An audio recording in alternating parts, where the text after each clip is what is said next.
India TV YouTube channel को subscribe करें और बेल आइकन दबाएं। टोक्यो ओलंपिक में इतिहास रचने वाले गोल्ड मेडलिस्ट नीरज चोपड़ा कल शाम लौटेंगे वतन। उनके शानदार स्वागत की हैं तैयारियां।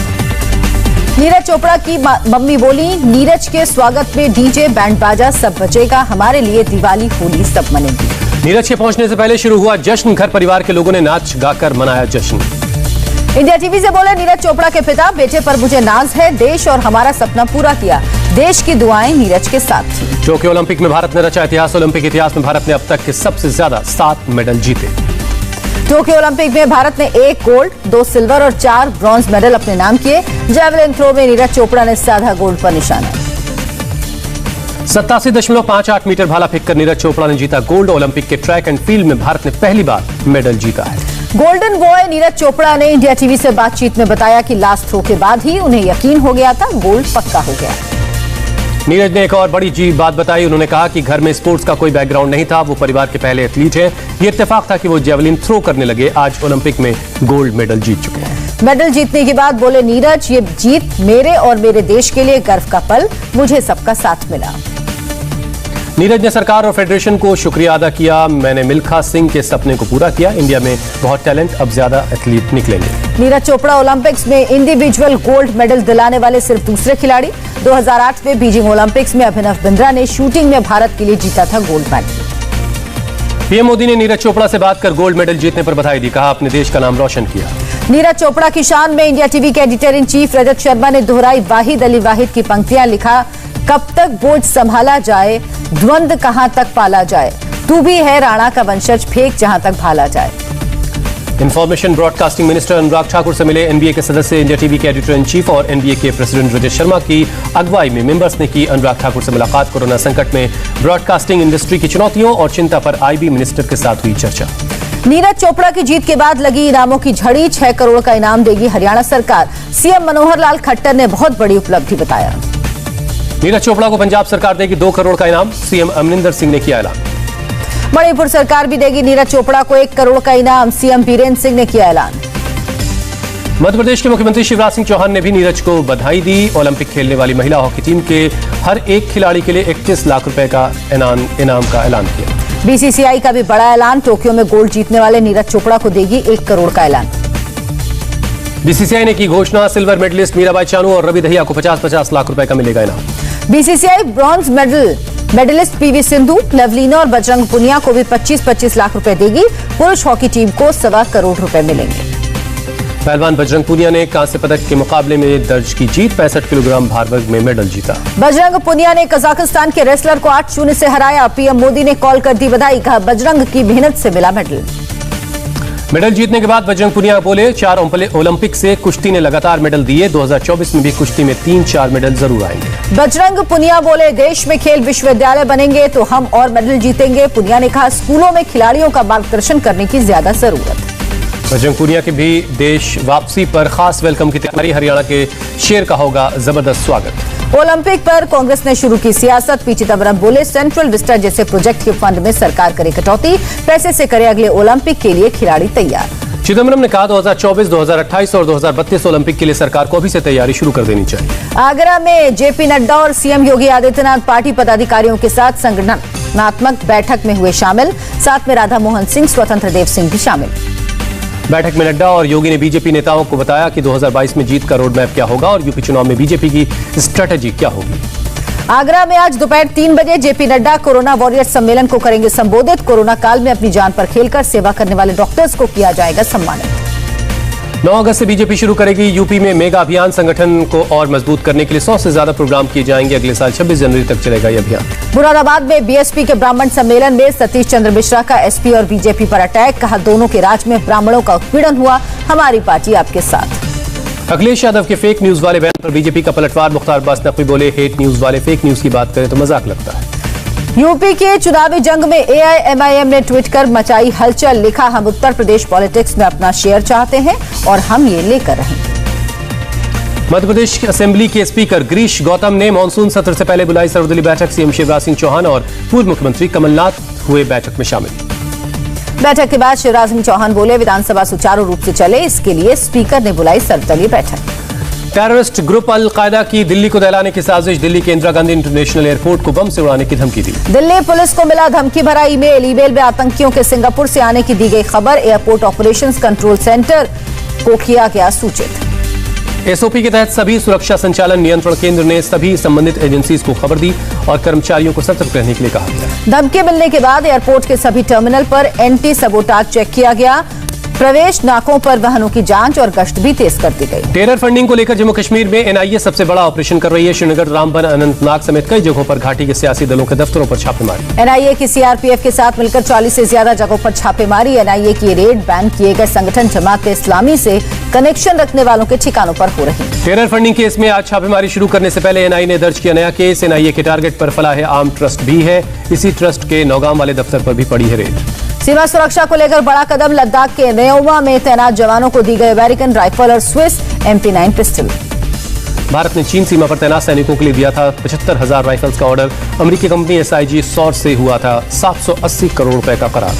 LAC पर चीन से निपटने की डबल तैयारी। भारतीय सैनिकों के लिए बनाए जा रहे मॉड्यूलर शेल्टर। मॉड्यूलर शेल्टर में बिजली सप्लाई, गर्म पानी, हीटिंग की सुविधा का रखा गया खास ख्याल। सैनिकों को दुश्मनों पर कड़ी निगरानी रखने में इससे मदद मिलेगी। अस्थायी तौर पर निलंबन के बाद राहुल गांधी का ट्विटर अकाउंट बहाल। कांग्रेस पार्टी ने किया था अस्थायी तौर पर खाते के निलंबन का दावा। राहुल गांधी पर ट्विटर के नियम को तोड़ने का आरोप। एक दिन पहले ही राहुल के एक विवादित ट्वीट को ट्विटर ने हटाया था। गणेश उत्सव समिति के प्रतिनिधि मंडल के साथ बीजेपी विधायक नितेश राणे ने की महाराष्ट्र के राज्यपाल भगत सिंह कोश्यारी से मुलाकात। हिंदू त्योहार मनाने की परमिशन को लेकर बात की। महाराष्ट्र में मंदिर खोलने को लेकर सियासत तेज। मुंबई समेत महाराष्ट्र के बड़े मंदिरों में बीजेपी करेगी धरना प्रदर्शन। बीजेपी ने दिया उद्धव सरकार को 2 दिन का अल्टीमेटम। मांग नहीं माने जाने पर आंदोलन करने की चेतावनी। मंदिर के नाम पर MNS भी आई बीजेपी के साथ। जब मंत्री मंदिर जा सकते हैं तो जनता क्यों नहीं? कोविड नियमों के साथ मंदिरों को खोलने की मांग की। पीएम मोदी अगले हफ्ते कर सकते हैं एक और मंदिर का शिलान्यास। 21 करोड़ रुपए से तैयार होगा बाबा सोमनाथ की आदि शक्ति का मंदिर। किसान मजदूर संघर्ष कमेटी 15 अगस्त को अटारी वाघा बॉर्डर पर सरकार के खिलाफ निकालेगी मार्च। पंजाब के गांव वालों से मार्च में शामिल होने की अपील की। उत्तराखंड चुनाव से पहले आम आदमी पार्टी का शक्ति प्रदर्शन। अरविंद केजरीवाल 9 अगस्त को देहरादून में करेंगे रोड शो। दिल्ली के रैन बसेरों में रह रहे लोगों के लिए भोजन वितरण अभियान के उद्घाटन में पहुंचे सीएम अरविंद केजरीवाल। कहा, ये लोग किसी पार्टी का वोट बैंक नहीं, इसलिए किसी पार्टी का इन पर ध्यान नहीं जाता। केजरीवाल बोले, पिछले 6-7 साल से हमने सुधारी रैन बसेरों की हालत। जो देखते हैं वो कहते हैं दिल्ली सरकार ने गरीबों के लिए कुछ किया। देश की सुरक्षा के लिए 53 जाबाज अफसरों की एंट्री। ITBP अकादमी मसूरी में हुआ पासिंग आउट परेड समारोह। यूपीएससी से पहली बार 2 महिलाएं ऑफिसर बनी। जल्द ही इन अधिकारियों की ड्यूटी फील्ड में लगाई जाएगी। भारतीय रेलवे का बड़ा फैसला। अब DEMU के डीजल इंजन को हाइड्रोजन इंजन में बदला जाएगा। सबसे पहले सोनीपत के जिंद में बीच चलाने वाली DEMU के इंजन में बदलाव किया जाएगा। 21 सितंबर को इसके लिए टेंडर निकाला जाएगा। इंडिया टीवी के पॉलिटिकल कार्टून OMG को मिला बेस्ट डिजिटल कंटेंट एनिमेशन 2021 का अवार्ड। टैलेंट ट्रैक अवार्ड्स 2021 में मिला ये सम्मान। असम मिजोरम के बीच तनाव कम करने की कोशिश तेज। असम में मिजोरम भेजी जा रही हैं गाड़ियां। लैलापुर में खुद असम के मंत्री परिमल और अशोक सिंघल मौजूद। असम मिजोरम सीमा विवाद पर बोले बदरुद्दीन अजमल। कहा, सिर्फ मिजोरम ही नहीं, आसपास के सभी राज्यों ने असम की जमीन हथियाई। अमित शाह से मिलकर जमीन वापसी की करेंगे बात। छत्तीसगढ़ के सीएम भूपेश सिंह बघेल ने रायपुर में हरेली त्योहार कार्यक्रम में लिया हिस्सा। पूजा अर्चना कर पारंपरिक अंदाज में किया डांस। विशाखापट्टनम में केंद्रीय मंत्री निर्मला सीतारमण पहुंचे Covid vaccination centre. Health worker से बात कर वैक्सीनेशन अभियान का जायजा लिया।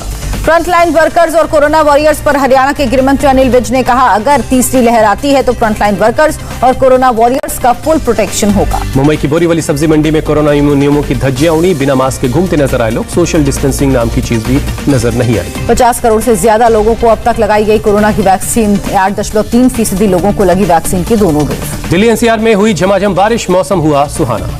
मूसलाधार बारिश से दिल्ली के कई इलाकों में भरा पानी। जल जमाव से ट्रैफिक मूवमेंट पर असर पड़ा। मध्य प्रदेश के बाढ़ प्रभावित श्योपुर में केंद्रीय मंत्री नरेंद्र सिंह तोमर का लोगों ने किया विरोध। पर्याप्त मदद नहीं मिलने का इल्जाम लगाया। तोमर बोले, मैं बाढ़ प्रभावित क्षेत्रों में लोगों और अधिकारियों से मिला। तोमर ने कहा, मैं लोगों को बताना चाहता हूं, सरकार, राज्य सरकार और बीजेपी उनके साथ खड़ी। राजस्थान के कोटा और बूंदी में अत्यधिक बारिश होने से बिगड़े हालात। दोनों जिलों के कलेक्टर ने अधिकारियों के साथ समीक्षा बैठक की। फसलों के नुकसान और टूटे मकानों को मुआवजा दिलाने का निर्देश दिया। बारा के छबड़ा के पास फंसे 300 लोगों को हेलीकॉप्टर से एयरलिफ्ट करके रेस्क्यू किया गया। पार्वती नदी के उफान पर होने से बढ़ने लगा था गांव में पानी। मध्य प्रदेश के गुना में एसडीआरएफ ने चलाया बचाव अभियान। 200 लोगों को सुरक्षित जगहों पर पहुंचाया गया। गुना में बाढ़ प्रभावित इलाकों में घर से लोगों को निकाल रहे एसडीआरएफ के जवान, लोगों को पीठ पर उठाकर पहुंचा रहे सुरक्षित जगहों पर। बिहार झारखंड में आसमानी बिजली फिर बनी आफत। बांका में 7 लोगों की मौत, झारखंड में 8 लोगों की जान गई। यूपी के जालौन में यमुना नदी में बोट डूबने से 2 लोगों की मौत, 2 लोग लापता। एनडीआरएफ की टीम बाकी लोगों की तलाश में जुटी। महाराष्ट्र के ठाणे के इंदिरा नगर में हुआ लैंडस्लाइड। पत्थर गिरने की वजह से 6 मकानों को नुकसान पहुंचा। बाल बाल बची लोगों की जान। बिहार के पटना सहित कई जिलों में बाढ़ जैसे हालात। पुनपुन नदी पटना और भागलपुर में खतरे के निशान से ऊपर। शराब माफिया पर अलीगढ़ पुलिस की ताबड़तोड़ कार्रवाई। गैंगस्टर एक्ट के धारा के तहत पुलिस ने मुनीश शर्मा की 5 करोड़ 29 लाख से ज्यादा की संपत्ति कुर्क की। Greater Noida eastern peripheral highway पर खड़े ट्रक को बस ने मारी टक्कर। 1 की मौत, 12 से ज्यादा यात्री घायल। बस में सवार थे 100 पैसेंजर। उत्तर प्रदेश के मऊ में कंट्रोल खोकर गड्ढे में गिरी एक कार, 5 लोगों की मौत, 2 जख्मी। सीएम योगी आदित्यनाथ ने दुर्घटना पर शोक जताया, घायलों का इलाज करवाने का निर्देश दिया। झारखंड में नक्सलियों को बड़ी साजिश नाकाम। पुलिस टीम ने दलमा पहाड़ी पर बिछाई गई 14 लैंडमाइन निष्क्रिय किए। तिहाड़ जेल में गैंगस्टर अंकित गुर्जर की मौत के मामले में आईओ की रिपोर्ट से खुलासा। दूसरी जेल में शिफ्ट किए जाने को लेकर स्टाफ के साथ हुई थी झड़प। बारामूला में जम्मू कश्मीर पुलिस की अच्छी पहल। युवाओं से नशे की लत छुड़वाने के लिए चला रही नशा मुक्ति केंद्र। मध्य प्रदेश के इंदौर पुलिस ने 1 किलो ड्रग्स के साथ एक तस्कर को गिरफ्तार किया। 1 करोड़ 10 लाख रुपए है इस ड्रग्स की कीमत। पश्चिम बंगाल के मुर्शिदाबाद में क्रूड बम बरामद। शमशेरगंज के जंगल में छिपाकर रखे गए थे बम। दिल्ली में बड़ी मात्रा में हथियारों की खेप बरामद हुई। छावला इलाके में छापेमारी, 20 पिस्टल बरामद हुई। मुंबई के कस्तूरबा अस्पताल में एलपीजी गैस रिसाव। आसपास के वार्ड में 58 मरीजों को शिफ्ट किया गया। देश में कोरोना के 39,000 से ज्यादा नए केस मिले। 24 घंटे में 491 मरीजों की जान गई। 44,000 से ज्यादा मरीज रिकवर हुए। केरल में कोरोना के 20,367 नए मामले। 139 मरीजों ने दम तोड़ा। 20,000 से ज्यादा मरीज रिकवर हुए। महाराष्ट्र में कोरोना के 6,061 नए केस मिले। बीते 24 घंटे में 187 मरीजों की मौत। टोक्यो में चलती ट्रेन में एक शख्स ने यात्रियों पर किया चाकू से हमला। 10 घायल, 1 की हालत गंभीर। ताइवान में तेज बारिश के बाद आई बाढ़ ने मचाई भारी तबाही। बाढ़ की वजह से धार में पत्ते की तरह बह गए पुल। हादसे में कोई घायल नहीं। ट्रेंट ब्रिज टेस्ट में भारत जीत से 157 रन दूर। इंग्लैंड ने जीत के लिए दिया है 209 रनों का लक्ष्य। रोहित शर्मा और चेतेश्वर पुजारा की जोड़ी मैदान पर डटी।